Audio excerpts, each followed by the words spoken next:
Okay, dito naman po tayo sa ating pong taniman po ng papaya. Dahil sa sobra sigurong init, yung papaya po ay hindi na po masyadong tumaas. At maliliit po. Variety po namin ay sinta papaya.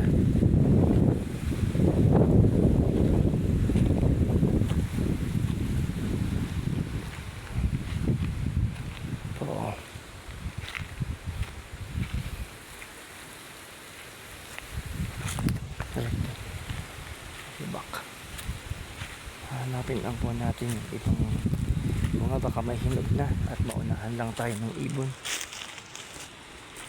Check lang po natin kung may mga hinog na. So para papang ng papaya, mga kulo-kulo ba?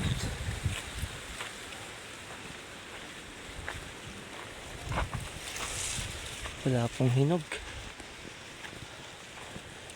Seryo nito. Oh, wala pong hinog.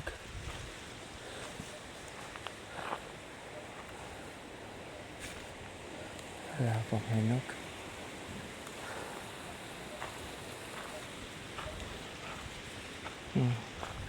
Yung mga papaya. Tarahan na. Ito, naubos ng bunga.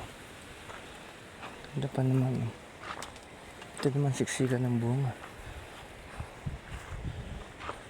Ganun.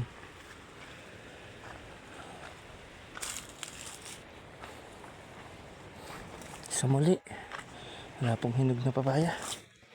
Hindi po tayo nakakuha dito.